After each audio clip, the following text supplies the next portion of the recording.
మీరు 4 సార్లు ఎమ్మెల్యేగా చేశారు కదా, మీరు ఎన్ని కోట్లు సంపాదించారు సార్?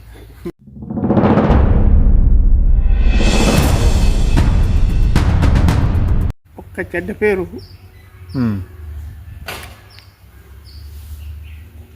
పార్టీకి కానీ మనకు కానీ వచ్చిందంటే నీ వల్ల నేను బతకలేక.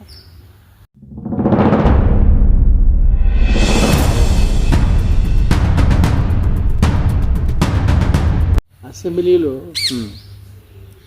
మొట్టమొదట పింఛన్ వ్యవహారం ప్రస్తావించింది నేను.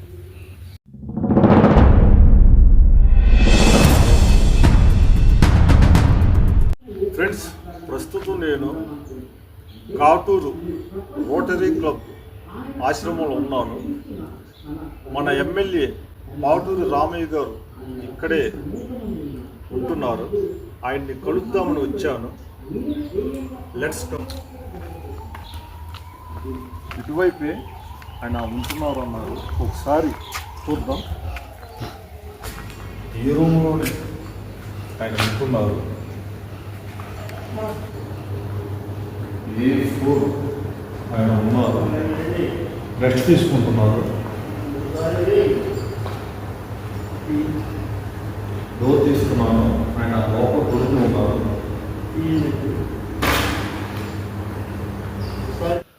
Welcome to RK green mangoes. ప్రస్తుతం మనతో మాజీ ఎమ్మెల్యే పాటూరి రామయ్య గారు మనతోనే ఉన్నారు. మరి వారికి సంబంధించిన ఎన్నో విషయాలు వారిని అడిగి తెలుసుకునే ప్రయత్నం చేద్దాం. నమస్తే రామయ్య గారు, ఎలా ఉన్నారు?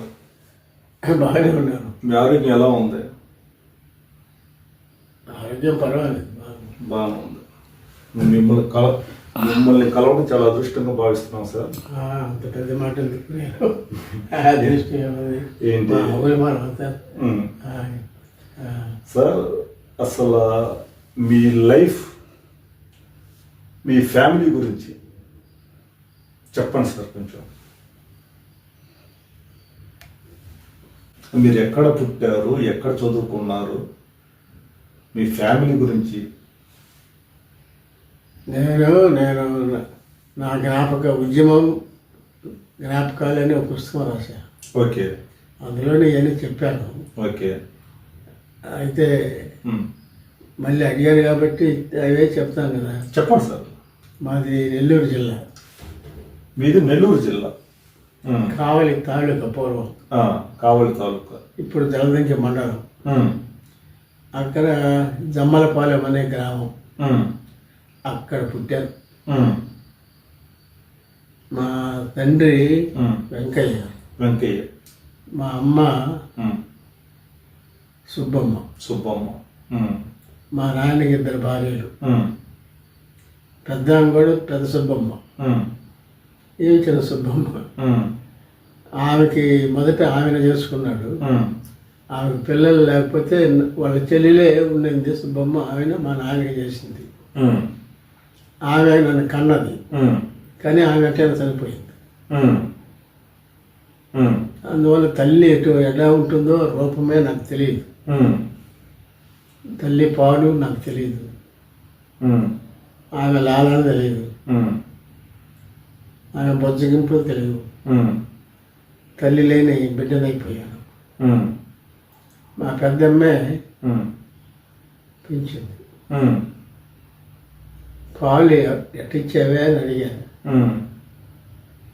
అడిగితే మేకపాలు పోసిందిరా, పోసాను. కొంచెం అన్నంలో పడిన తర్వాత అది మానేశాను అని చెప్పింది.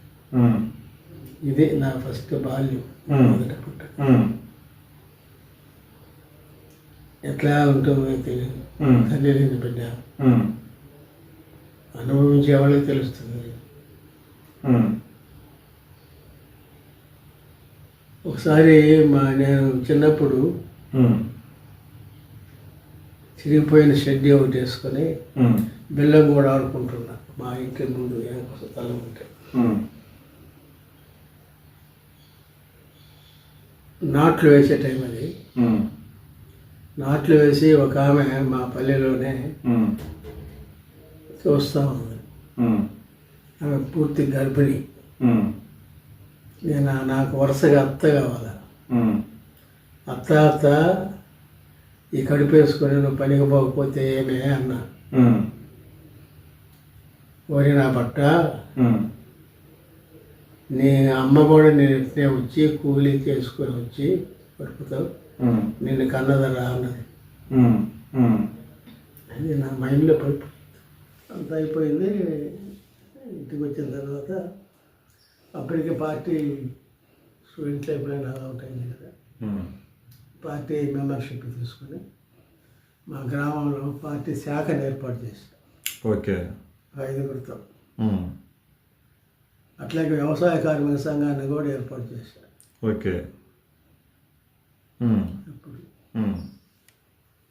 ఆ విధంగా కావాలి ఆఫీసు పోవటం, పార్టీ ఆఫీస్కి ఇంటికి రావటం, కొన్ని విషయాలు ఎవరు చెప్పటం, ఆ శాఖను అభివృద్ధి చేసి గ్రామాల సమస్యలన్నీ తీసుకొని పనిచేయటం జరుగుతూ ఉండేది. ఒకరోజు ఆ taluka party committee secretary Subbarao, PV Subbarao అని ఉండేవారు. ఆయన ఆ రోజుల్లో గుజ్జుల ఎలమందారెడ్డి అనేది సిపిఐ స్టేట్ లీడర్. ఓకే. పెద్ద పేరు ఆ రోజుల్లో. ఓకే. జైలులో నుంచి కూడా తెప్పించుకొని వచ్చాడని పెద్ద పేరు ఆయన. గుజ్జుల ఎలమందారెడ్డి అంటే పవర్ఫుల్ అనేది పవర్ఫుల్ లీడర్ ఆయన. ఓకే. ఆయనను సుబ్బారావు గారు పొద్దున్నే మా ఊరికి వచ్చి మా ఇంటికి వచ్చారు పొద్దున్నే. నాకు అసలు ఆశ్చర్యం వచ్చింది. అంటే మీ పేరు అనేది ఫామ్ అయింది అప్పటికి. ఓకే. నాకు అసలు ఆశ్చర్యం వేసింది. అంత పెద్ద స్టేట్ లీడర్ మీ దగ్గర రావటం ఏంటని అని చెప్పాడు ఆయన. నువ్వు వ్యవసాయ కార్మిక సంఘంలో పనిచేస్తే మంచిది, ఉద్యమానికి మంచిది, నువ్వు పెరుగుతావు, అది చెప్పడానికే వచ్చానని చెప్పాను. ఓకే. ఆయనప్పుడు ఆల్ ఇండియా వ్యవసాయ కార్మిక సంఘం ఉపాధ్యక్షుడు ఎవరు, గుజ్జుల ఎలమందారెడ్డి గారు. ఇండియా వైడ్గా ఉపాధ్యక్షుడు. అంతటా ఆయన వచ్చి నన్ను సంఘంలో పనిచేయమని ఇన్వైట్ చేశారు. పార్టీ పార్టీ దానికి అడ్జస్ట్ అంటే కదా, సరే అనుకున్నాను. సరే అప్పటి నుంచి మా గ్రామంలో వ్యవసాయ కార్మిక సంఘం కూడా ఏర్పాటు చేశారు. పార్టీ శాఖ ఏర్పాటు చేశారు, వ్యవసాయ కార్మిక సంఘాన్ని కూడా ఏర్పాటు చేశారు. అందువల్ల దానివల్ల కొన్ని యాక్టివిటీస్ జరుగుతుంటాయి కదా. ఇట్లా ఉండేవాడిని. ఇప్పుడు ఆ మధ్యకాలంలో ఒక్కోసారి 3-4 రోజులు పస్తులు ఉండాల్సిన పరిస్థితి కూడా వచ్చింది. ఎక్కడున్నాయి రావు, ఆ కూర్చో 12 రోజుల్లోనే కూలిపోద్ది, లేకపోతే లేదు కదా. నేను అప్పులు ఇప్పులు తెచ్చుకోవాలి. భూస్వాముల దగ్గరికి పోతే వాళ్ళు నాగులు అని ఇస్తారు. నాగులు మీకు పేరు కొత్త ఇక్కడ. వడ్డీ నాగు అంటారు. వడ్డీలు అంటే డబ్బులు ఇచ్చి వడ్డీ తీసుకుంటారు. నాగు అంటే ధాన్యం ఇచ్చి డబ్బులు తీసుకుంటారు. డబ్బులుగా నాగులు ఇచ్చి అదే ధాన్యం ఒక క్వింటాల్ ధాన్యం ఇచ్చారనుకోండి, క్వింటాల్ ఇవ్వాలి మనం వాళ్ళకి. అట్లా ఆ పద్ధతి ఉండేది. అట్లా ఇచ్చేవాళ్ళు లేరు నాకు. ఎందుకంటే నేను అప్పటికే ఊళ్ళో ఉపయోగపడిపోయాను కదా, ఉన్నాను కాబట్టి వాడి కోపం భూస్వామికి. అందువల్ల అదే దగ్గర కాక 2-3 రోజులు అట్లా పస్తులు ఉండాల్సిన పరిస్థితి కూడా వచ్చాయి. సరే భరించామనుకోండి. గట్టి నీళ్ళ దగ్గర పొల నీళ్ళు అని ఉన్నాయి, మీకు ఇక్కడ అలవాట్లేదు. ఇక్కడ కూడా ఉన్నాయి. లక్ష్మీ షార్ అని ఉండేది. ఆ లక్ష్మీ షార్ కొండ పెట్టుకొని ఆ పొల నీళ్ళు తాగుతూ అట్లా గడిపి సాగించారు. సరే అనుకుని వెళ్ళాము. పార్టీ కమిటీలో మహాసభ జరిగింది, తాలూకా మహాసభ. అయిన తర్వాత నన్ను కూడా రమ్మన్న ప్రతినిధి మా గ్రామం నుంచి వెళ్ళాను. వాళ్ళు అక్కడ నన్ను తాలూకా కమిటీ మెంబర్గా చేశారు. అక్కడ మహాసభలో ఎన్నుకుంటారు కదా, ఒక కమిటీ ఉండాలి ఆ లెవెల్లో. అందులో తాలూకా కమిటీ మెంబర్గా ఎన్నుకున్నాను. నాకు ఆశ్చర్యం వేసింది. ఏ పిల్లలతో నాకెందుకు ఇదేనని ఆశ్చర్యంగా ఉండు అని చెప్పారు. తాలూకా కమిటీలు ఉన్నా నేను. ఇప్పట్లాగా అక్కడ పార్టీలు అలవెన్సులు అవన్నీ ఉండేవి కావు. వాళ్ళకేమో తట్టాలు పడుతున్నారు డబ్బులు లేక అది ఉండేది కాదు. వాళ్ళు ఏం చెప్పారంటే కాలేజీలో నన్ను అక్కడ అలవాటు చేశారు పార్టీకి పెద్దవాళ్ళు, పెద్దవాళ్ళు సీనియర్స్ అయిపోయారు, కోర్స్ అయిపోయిందో అందరూ వెళ్ళిపోయారు. అందువల్ల అక్కడ స్టూడెంట్ ఫెడరేషన్ ఎక్కడ ఆర్గనైజ్ చేసేవాళ్ళు లేరు. అందులో నువ్వు పోవాలి కాలేజీకి, స్టూడెంట్ ఆర్గనైజేషన్ నువ్వు లీడ్ చేయి. మనం పార్టీ అప్పుడు పార్టీ శాఖ లేదు అక్కడ కాలేజీలో, శాఖని పెట్టు పార్టీలో. అదే ఆ బాధ్యత ఆ తాలూకా కమిటీ నాకు అప్పగించింది.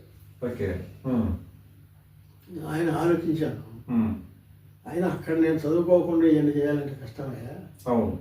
నేను స్టూడెంట్ల మీద బయట మెలకలు కానీ కాలేజీ లోపల మెలకలేను కదా. అటప్పుడు వచ్చా అంటే ఏం లేదు, మెట్రికులేషన్ కట్టు పాస్ అవుతున్నాను. సరే మెట్రికులేషన్ కట్టాను, సెకండ్ క్లాసులో పాస్ అయ్యాను. మొదట మన స్కూల్స్ మన కాలేజీలు తెలిసాయి కదా, అప్పుడు వెళ్ళా. నా మెట్రికులేషన్ చదువుకున్నాను, నా కాలేజీలో చేసుకోమని. ఆర్డీఆర్ అంత తేలిక తెలుసుకోవాలి, వద్ద కాలేజీలో అన్నారు. ఎందుకంటే అప్పటికే నా పేరు పేపర్లో రావటం, తాలూకా సభ్యుడు అంటాం, తాలూకా వ్యవసాయ కార్మిక సంఘం అధ్యక్షుడు అయ్యేప్పటికి అవి ఎన్ని ఉన్నాయి, ఈ పొలిటికల్గా ఎందుకు వెళ్ళారు బాబు అని చెప్పి వద్దన్నాడు. నేను తప్పకుండా పై ప్రిన్సిపాల్ దగ్గరికి పోయి వైస్ ప్రిన్సిపాల్ ఒప్పుకున్నాడు. ఆయనకి చెప్పుకొని అడ్మిషన్ రాయించుకొని చేరిన తర్వాత హాస్టల్ సీటు కూడా స్కూల్లో చేర్చుకోవటమే నాకు ఇష్టం, లేకపోతే మా హాస్టల్ సీట్ అడుగుతాను అన్నాడు రెక్టర్. మరి నాకు ఎక్కడే చేర్చుకుంటే నాకెవరు తల్లిదండ్రులు లేరు, మాదేమో 4 మైళ్ళు, అక్కడి నుంచి ఇక్కడికి వచ్చి ఎట్లా చదువుకునేది కాలేదు అంటే కొందరు నవ్వుతూ తగవదు గొడవ జరుగుతాయి, కొట్లాట జరుగుతాయి, కాలేజీకి లేని చనిపోయి కొంత నేను నేర్చుకుని అన్నాడు. సరే ఎట్లా నేర్చుకోవచ్చు అని చెప్పేసి ఒక రూమ్ ఖాళీగా ఉంటే హాస్టల్ రూమ్ చేరాను. కాలేజీకి వెళ్తున్నాను, అది అన్నాథరైడ్ అడ్మిషన్ అది, అంతే కదా. పోయి భోజనం పెడుతున్నారు హాస్టల్లో, తిని కాలేజీకి పోతున్నాను. నేను పగులంతా కాలేజీలో ఉండేవాడిని, రాత్రులు గ్రామాలకు వెళ్ళేవాడిని, వ్యవసాయ కార్మిక సంఘం అట్లా ఉండేది. ఉంటే రాత్రులు అంతా పని చేసి వచ్చి చేసినంత కాదు, క్లాసులో కునుకుబాటు పెట్టారు. అక్కడ ఆర్ఎస్ఎస్ లెక్చరర్ ఉండేవాడు, ఆయన వచ్చాడు. ఆయన ఏదో కొంచెం కావాలని కమ్యూనిస్ట్ వ్యతిరేక ఆయన అడిగాడు, చెప్పలేకపోయాడు. స్కూల్ పిల్లలందరూ నవ్వారు, నాకు కొంచెం ఇదిగానే అనిపించింది. బయటకు వెళ్ళిపోమన్నాడు, నేను వెళ్ళానన్నా. అవసరమైతే నేను వెళ్ళు, నేను వెళ్ళాను. నేను వెళ్తే ఇంకొక లెక్చరర్ వస్తాడు, మేమంతా బయటకు పోతే ఎవరికి చెప్తా పాఠాలు, కాబట్టి నువ్వు వెళ్ళు, నేను వెళ్ళాను. అది ఒక పెద్ద ప్రాబ్లం అయింది కాలేజీలో. ప్రాబ్లం. ఆయన బయటకు వెళ్ళిపోయాడు, ఆయన వెళ్ళిపోయాడు. ప్రిన్సిపల్ గారు రిపోర్ట్ చేశాడు. ప్రిన్సిపాల్ గారిని పిలిచి, వైస్ ప్రిన్సిపల్ ఇప్పుడు ప్రిన్సిపాల్, మాకు ప్రిన్సిపల్ ట్యాంపా అని ఉన్నాడు.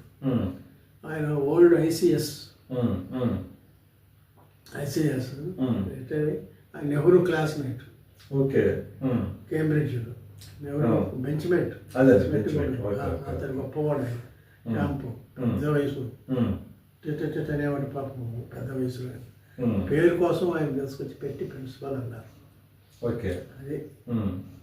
అది ఆయన ఉన్నాడు, అయిపోయింది. చేరాను. మేము వాళ్ళు అనుకున్నట్టే రెక్టార్ నేను పోయి చేరాను కదా అన్నాథరైడ్గా. వార్డెన్ వచ్చి ఎందుకులా ఎప్పుడైనా బయటపడుతుంది, ఒకసారి మళ్ళీ అడుగు ఆయన్ని అన్న రెక్టార్ని. ఎన్నిసార్లు అడుగుతాము ఆయన్ని? ఈయన వార్డెనే పోయి చెప్పాడు, వాడు ఇక్కడ ఇచ్చేసి అడ్మిషన్ కాలేజీ హాస్టల్ కూడా అని చెప్తే సరే లిస్టులో రాసుకున్నాడు. అది అంతటితో ఇదైపోయింది. ఆయన అనుకున్నట్టే కొట్లాట జరిగింది, అనుకున్నట్టే కొట్లాట జరిగింది. ఎందుకంటే నన్ను ఏదో కాంగ్రెస్ వాడు అప్పుడు తిట్టాడంట స్టూడెంట్. దానికి మా ఎస్ఎఫ్ కుర్రవాళ్ళంతా పోయి తన్నారు వాడిని. తగ్గితే కోపం వస్తుంది కదా వాడికి. వాళ్ళు తర్వాత ఊళ్ళో ఉండేటువంటి కాంగ్రెస్ వాళ్ళు కుర్రవాళ్ళు వాళ్ళందరూ బయలుదేరి మా బ్లాక్ మీద దాడి చేయాలని చూశారు. మేము రెడీగా ఉన్నాం. వాళ్ళు వచ్చారు, మేము కొట్టాం. వస్తే బయట తలపడలేదు. వాళ్ళు పోయి కేసు పెట్టుకున్నారు. ఇది తప్పుకోకూడదు. నేను రాత్రి 12-1 గంట టైంలో నేను రోడ్డుపై ఎక్కడికో తోడు పోదామని పోతున్నాను. అంతలోకి వీళ్ళు వచ్చారు. ఎవరు రెక్టారును ఈ విషయం తెలిసి మాణిక్యరావు గారని ఒక లెక్చరర్ ఉండేవాడు. ఆయన ఎమ్మెల్సీ అయిన తర్వాత మాణిక్యరావు. వాళ్ళిద్దరు కలిసి కారులో వస్తున్నారు. నేను ఎదురుపడ్డా. దిగుతూ నేను అనుకున్నట్టు చేసావు కదా నువ్వు అని చెప్పి డబ్బులు పెట్టాడు. సరే ఏమని ఎక్కడికి పోతున్నావు అంటే వద్దులు ఎక్కడే ఉండు, నేను చూసుకుంటాను అని చెప్పి ఆయన ఆ రాత్రే కేసునంతా కూడా మాఫీ చేసి లెక్టర్ ఆ పేరు ఉన్నాడు కదా, పెద్ద భూస్వామి.